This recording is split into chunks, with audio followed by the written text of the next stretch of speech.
special podcast presentation from 700WLW.com. This is Thompson on Demand. So yesterday I questioned whether or not we're all truly feeling the pain when your elected servants say, we all need to feel the pain. We all need to cut back. I question that because it seems like it's really only a lot of us in the middle class. A lot of us in the middle class that are feeling the pain. You and I are being asked to pay more. All levels of government. See our services diminish. And yet the people that are telling us this quite often don't seem to be the ones that are feeling the pain too. The people that get free stuff, they may not be doing well, but they're not feeling the pain like we are. A lot of those rich people, although they've earned it and deserve it, they're not necessarily feeling the pain like we are. But the most outrageous thing is that the people we put in office would make a lot of money. The Mark Mallory with his car allowance, actually battling, fighting to keep that. So I said, you know what? I'm not sure they're really feeling the pain. Joining me now from Channel 9, Lance Berry with an investigative report on what those elected servants make. And they're really hurting, aren't they, Lance? Well, I would like to think they got into public service not to get rich to serve their communities, but based on some of the numbers that we've collected the last couple of weeks, you'd be hard-pressed to make that argument, Doc. Some pretty eye-opening figures tonight that we're going to share with folks at 6 o'clock. But you make a very good point. I mean, some of the figures that we're looking at, we're talking about some serious amounts of money, and these are not even federal jobs. In many cases, some of the most eye-opening figures are even on the county and local levels. To your point, so certainly we put this gave this a little bit of an eye test with the Cincinnati Tea Party and also with Coast, the local taxpayer group, the taxpayer advocacy group, and we figured that if it passed their smell test, then we were in good shape. But as you can figure, there were definitely some figures that got our attention and certainly got theirs as well. Now, you guys did great work last week. I had you guys on about the what local superintendents make, and that was pretty shocking. So you've got the one now about what local officials make. Let's tell you what. Let's start with the governor. I said yesterday that Governor Kasich, he makes. Well, first of all, what does Governor Kasich make? Well, Governor Kasich makes. He actually supplied us two different figures. First of all, he makes a gross salary of $148,000, but when you figure in his benefits, his salary balloons all the way up to $197,000. He, by far, is the highest-paid governor of the tri-state representatives here between Ohio, Kentucky, and Indiana. So about $197,000 when you figure in all his benefits, just under $150,000 as a gross salary. All right, as we go through these, I'll make some comments too. $150,000 for a governor is not outrageous. I still think it's kind of high based on the situation we're all in now. 197 with the benefits and that's getting a little dicey there. How does that compare with the other two in the tri-state? Well, it's interesting. Mitch Daniels, the governor of Indiana, makes right around $95,000 a year. And even the representative from Coast that we talked to, Jason Gloyd, said that figure seems kind of low. Of course, Mitch Daniels is perhaps on many shortlists to be the GOP nominee for president. He has run a pretty good state house up there in the Indianapolis. I think Democrats and Republicans would agree on that. And here the guy only makes $95,000. Compare that with Steve Beshear's office in Kentucky. After several weeks of delaying reporting his salary at all, they finally told us he's at $129,000. So, when you consider that most people probably would put Mitch Daniels as being the most productive of those three, he clearly is the most the less paid of the three as well. So some of those figures are pretty interesting. Certainly, needless to say. I wonder if there's an idea to come up with. I don't know how we do it off the top of my head here, but maybe tying their salary to performance. We talked about that with teachers and stuff. I wonder if there's a way to do it. I'd say about six figures for a governor is about right. Okay. I mean, when you consider, you mentioned Mark Mallory. I heard you on the radio yesterday talking about Mark's salary. Obviously that is mandated by city charter, but he's coming in at $121,000. You're talking about a city mayor that's making more than $30,000 more than the governor of Indiana. A lot of people would say that seems to be a little out of whack. Yeah, Indiana far more constituents and a lot more things to deal with, issues, because you're talking state level as well as all those states within the state. What about other salaries? What about Congress? Well, Congress is pretty much flat. Depends on whether you're in the Senate or whether you're a Congress member, but pretty much $174,000 a year is the figure that you're going to find, regardless on what side of the chamber you're on there in the Capitol building. Now, some of the leadership does get paid a little bit more than that if you're like the minority leader or the majority leader, or in the case of Speaker of the House John Boehner, who, by the way, was one of several politicians who didn't bother to reply to our public information request, believe it or not, and that actually became a secondary part of this story.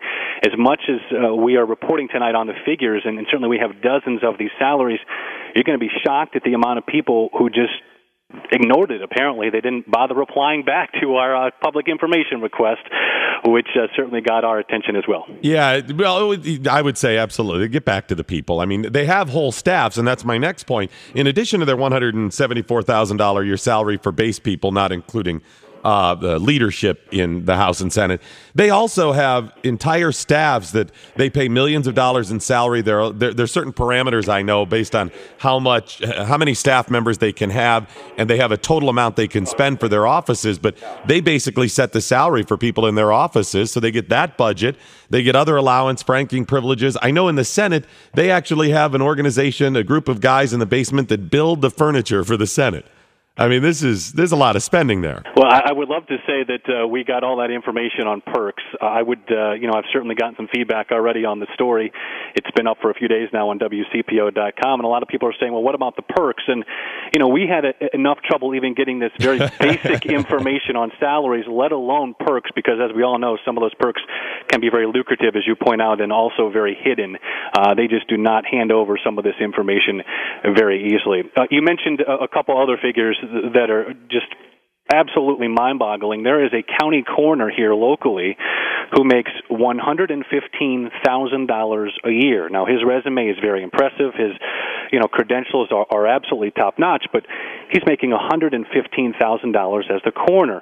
And you're looking at some of the more rural counties. They have coroners that are part-time coroners, obviously, but they're making just a fraction of that amount of money. I mean, there are just figures that were bouncing off the screen when I was doing this report. The 115, that's Dr. Burkhardt of That Butler? is correct. In Butler County, he's making $115,000. Now, I will say that a lot of these county positions, some of their salaries are set by state law. It is some of the commissioners and what they're making specifically based on county population. Like in Hamilton County, your commissioners are making $87,000 a year. But, as a lot of people are pointing out in reaction to the story, being a commissioner is a part-time position. Many of these people are also lawyers on the side or have another job. So $87,000 for a part-time position really isn't bad money if you can get it. No, really. Although coroner's the one I think I may give a pass on because I'm not sure I'd want to do that job. They're a doctor. Well, they're doctors. They're dealing with some pretty disgusting things. How about clerk of courts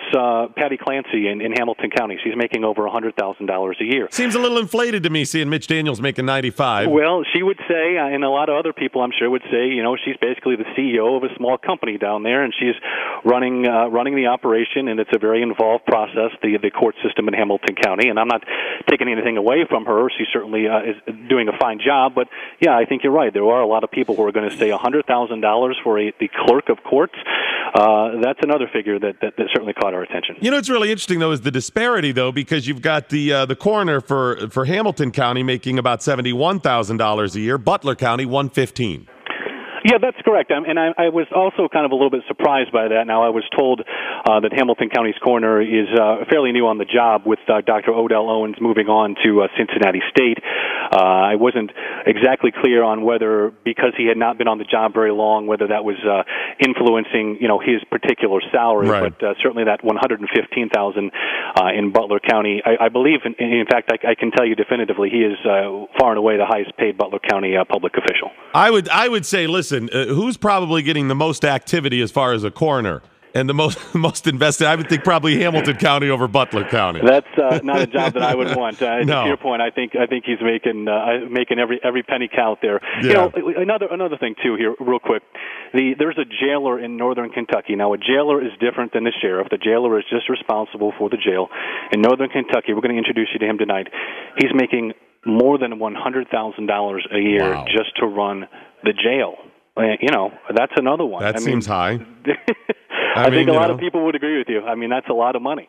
We got to remember, too, we hear these positions, and they come with great titles. So you say, well, they are the clerk of courts or the auditor or the whatever. And you think, well, $100,000, we're so used to these huge numbers. That doesn't seem like a whole lot. But I want you to compare that to a manager, a similar manager in a lot of companies. They're probably not going to be making $115,000. I mean, $70,000 is a lot of money for most people. Those are fine salaries. Yeah, I agree. And I mean, the other school of thought is many of these people are very talented, have extremely impressive credentials, and if they weren't in public service, some people would say they could actually make more on the private side of things. So it goes both ways. You could definitely say that some of these things are inflated because of they're in a government position, but some of these people that I've met over the last 6 years certainly are very impressive and could be very successful in other pursuits.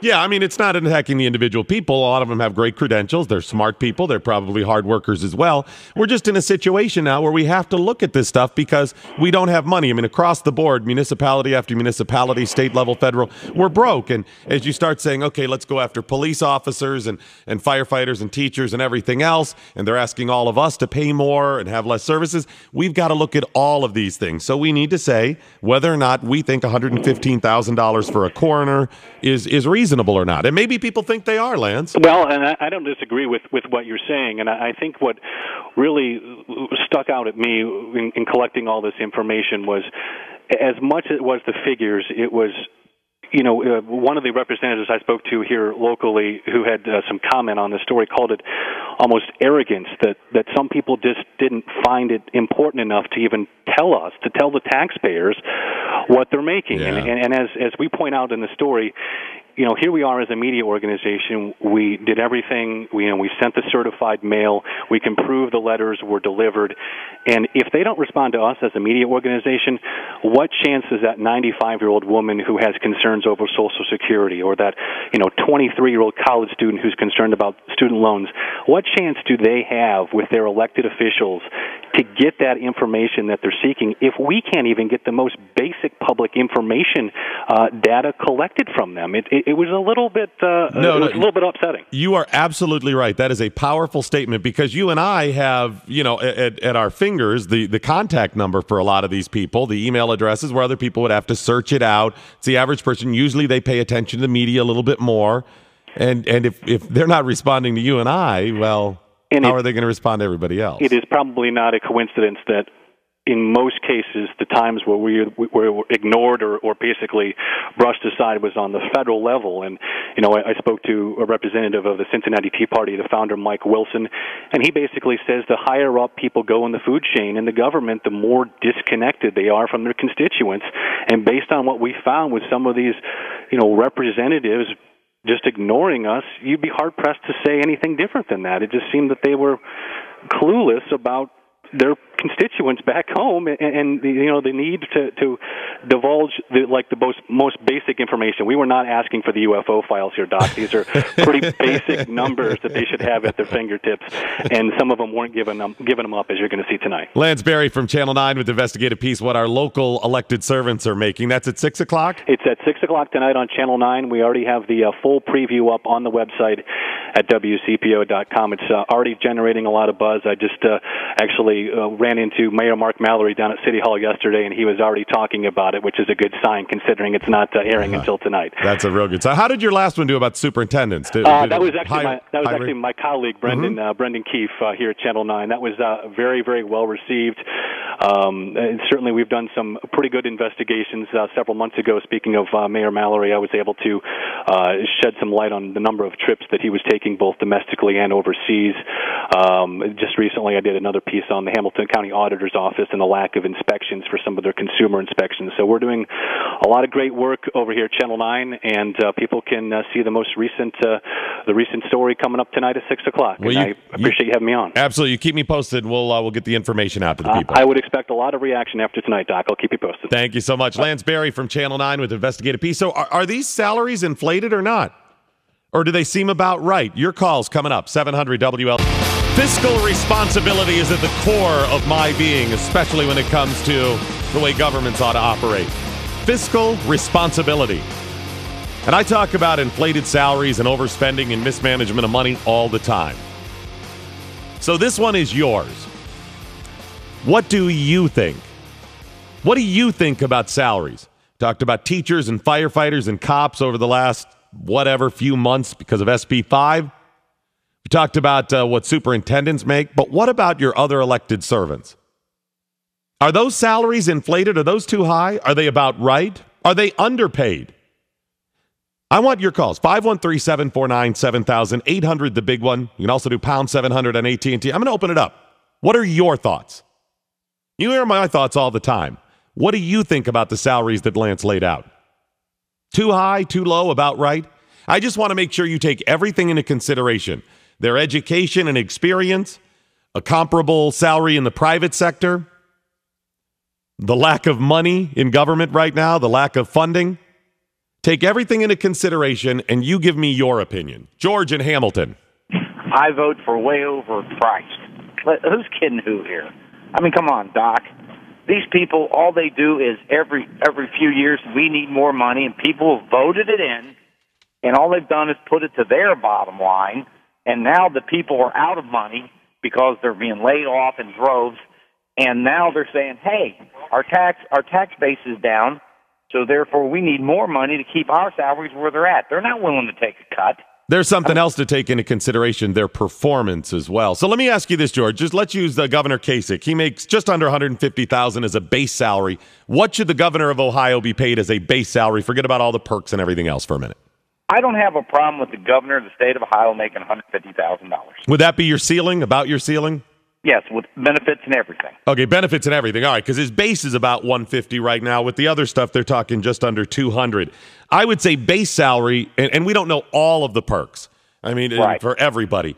But I would say base salary at this point for the governor of Ohio, about six figures. Mitch Daniels makes about $95. That seems about right to me for a governor. For the mayor of Cincinnati, it should be under what the governor's making, I would think. I think a mayor of Cincinnati, $80,000 a year. You're going to get some of the regular perks. You're going to work, have your retirement and stuff like that.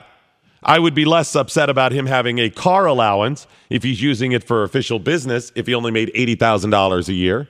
I would say a car allowance and $80,000, I'd be okay with about that. But what do you think? 513-749-800, the big one, or pound 700 on AT&T. Your calls next on 700 WL. Doc Thompson, 700 WLW. Coming up today on The Big Show with Bill Cunningham.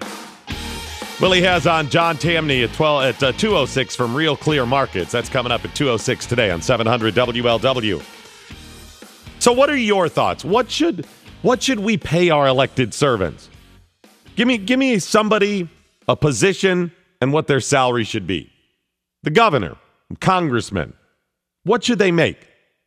I think generally speaking, they're inflated. Just want you to make sure you take everything into consideration. First of all, I think elected servants, they always use the term public service, right?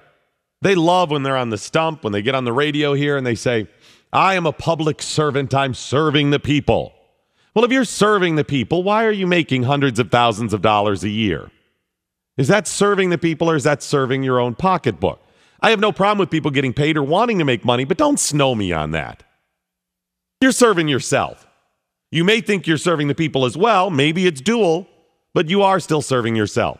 So if you're a public servant, I would think a reasonable salary. You want good people, pay for experience and education. I would like to see it merit-based. I don't know how we would do that. I guess if you're elected, it's kind of merit anyways. We're deciding if they did a good job. Maybe tie some of it into spending or lack of spending. They save money, they get to make more money. Maybe something like that would work. Aside from that, for a base salary, because you get into all the perks and everything else, let's deal with base salaries for a moment. I would say a governor about six figures, a congressman about six figures is an absolute ceiling. A mayor, it's got to be proportionate. 75,000, something like that, 85, right through there. Now, you get into an argument, we say the mayor of New York, he has more constituents and deals with more stuff than, the governor of Montana, some small state or low-populated state. So, yeah, you adjust a little bit, but I would say maybe then New York. The highest paid mayors would be on par with the average governor's pay. Locally, I can't imagine anybody making over six figures why that would be accepted. Maybe there's a few exceptions to that. But what do you think? We'll get to your calls now. Let's go down. Stephen, Western Hills. Hi, Doc. Thanks for taking my call. Thank you, sir. I was calling about the coroner's salary, and that's all those numbers are very interesting, but the coroner is one that I think can be justified based on the amount of training education that it requires to become a coroner. Those individuals have completed medical school as well as 5 years of residency, and are more than likely exiting with six figures of debt. And, if they would enter the private sector, they minimum making probably twice what the current Hamilton County coroner is making. That's an excellent point, Steve. And that was the one I wasn't as disturbed by. Plus, I mean, there's probably not a lot of us that want to deal with the dead bodies. Exactly. I would say a coroner, all right, maybe they're the exception. Coroners making six figures on par with the governor, something like that. You're right about the amount of schooling and expertise. You don't want a coroner screwing things up down there. You know all the problems? Well, because you get into all of the crime and legal issues as well. Brett, Dayton, you're on the big one.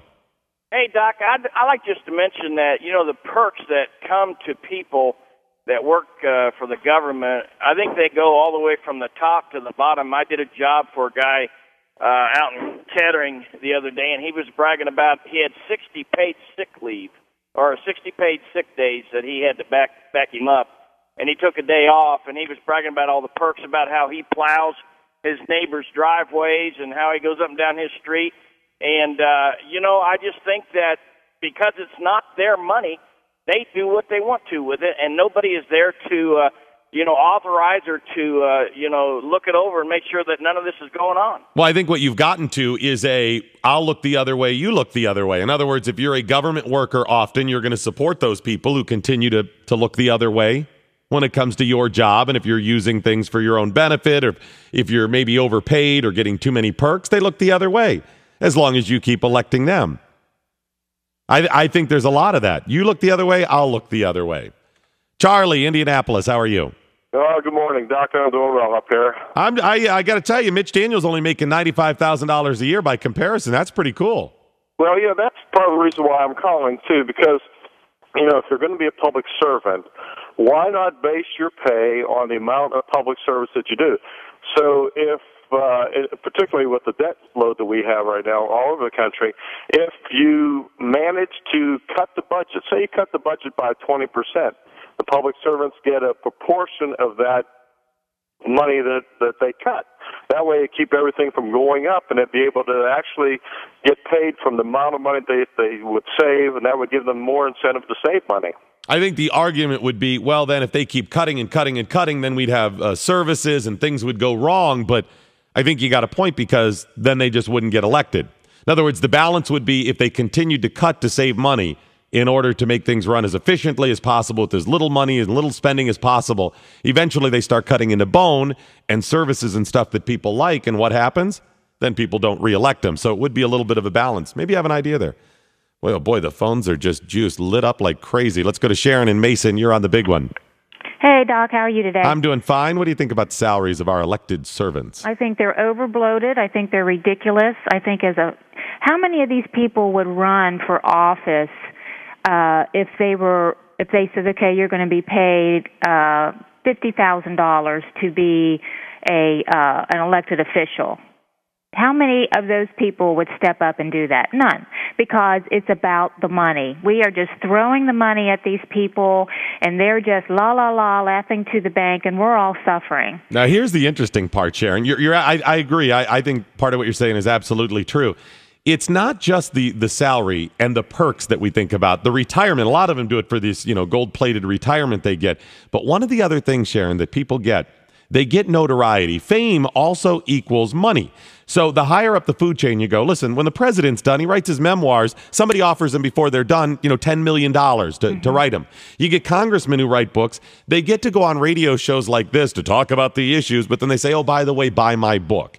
Often you end up, on boards where they pay you hundreds of thousands, maybe millions of dollars a year the higher you go, because you're connected.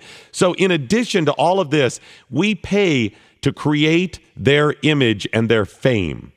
Well, sure, but when elected offices were originally formed, it wasn't to be a lifetime career. These people were supposed to go in for maybe, take a couple years off of their job, help the community, help whatever they want to do. Then they used to go back and somebody else is supposed to do it. These were not originally set up to be careers. Yeah, in fact, Washington kept turning them down, and they kept going back to Washington saying, we need your help, we need your help. At one point, after he's out of office, a guy comes to his door like, we need your help. And he's like, haven't I done enough for my country? Then finally, reluctantly said, all right, I'll help you out. He had the right idea. I'm a farmer. I do this other stuff. I'm a distiller. I'll go serve the community for a while, and then I'm done. I'm out. More of your calls coming up on the big one, 700 WLW. All right, our carbon party is in the works. It's coming up June 12th. I'll have details. But just mark it on your calendar now, our big carbon party. It's going to be fun. So what should your elected servants make? Well, I'll tell you what. If you think this is bad, wait till you hear what I have at 10:06. I have maybe one of the top 5 or 10 most outrageous things you will hear this year. In an era of outrageous things, in a time of thing after thing after thing where you are stunned, 10:06 today, probably a top 10 list of outrageous things you will hear this year. Got some great comments on my Facebook as well as my blog at 700WLW.com about what elected servants should make. Matt checked in. He said, if there's a deficit, then nothing. Wow. That's a great point. At the federal level, they have overspent. They have created the deficit. Now, it's not just the people that are there now. It's people from years past. But maybe tie their salaries at the federal level to the deficit. If we have a deficit, then we don't have money for you. That if overspending takes place, their salary is the first to go. I think that would be one heck of an incentive for them to say, yeah, we're going to go ahead and balance the budget. Powerful, powerful. How about the median age of constituents in their area, of their constituents?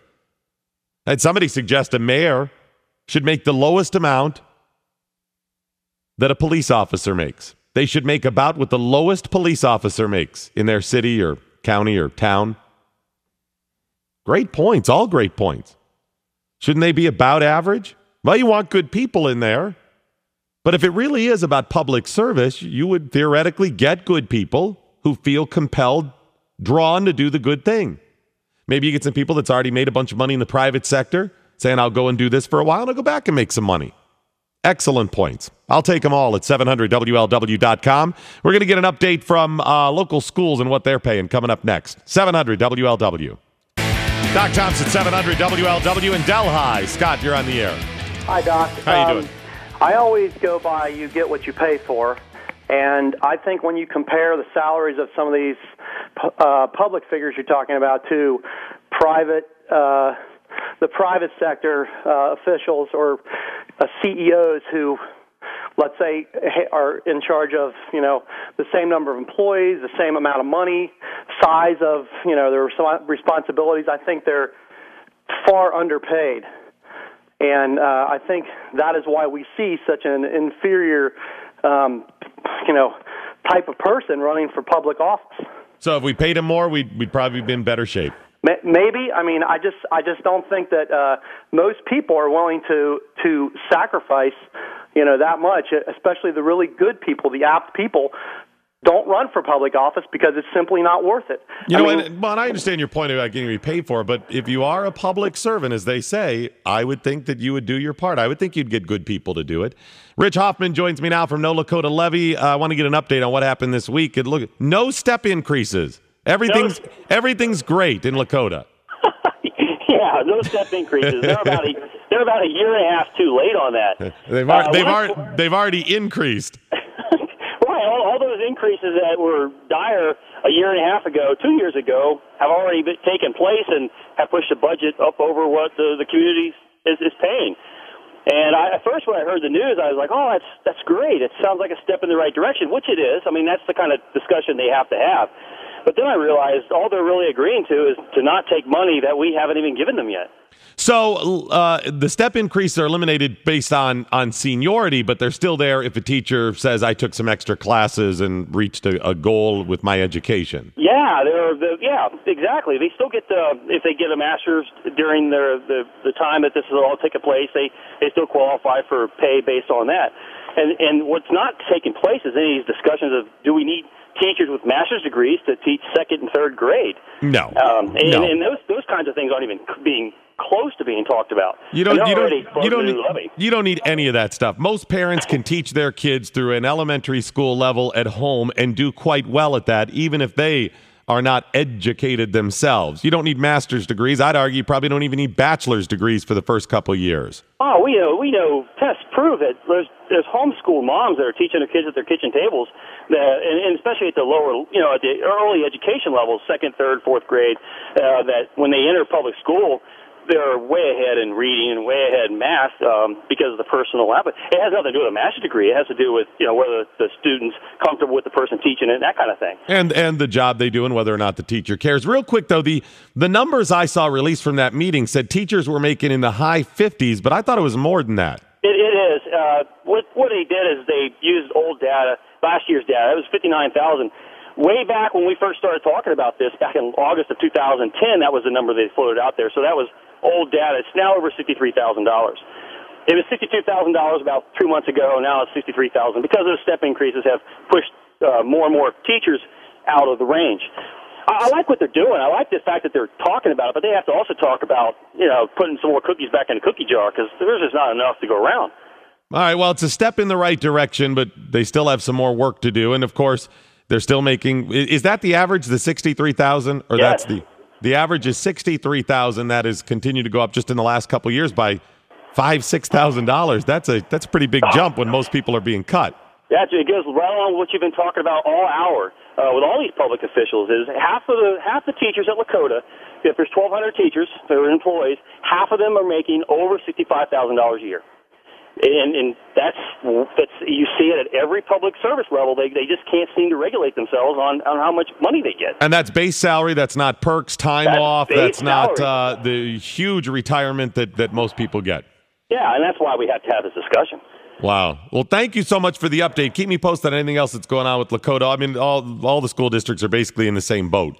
Yeah, slight variations on it, Right. As goes Lakota, so goes everyone else. All right, Rich, 10:06. You're definitely going to want to be listening for this. All right. This is unbelievable. I think probably will end up being one of the top 10 most shocking stories you hear all year. I can't wait. Thank you so much, Rich Hoffman from No Lakota Levy. It's Doc Thompson on the home of the Reds, 700 WLW.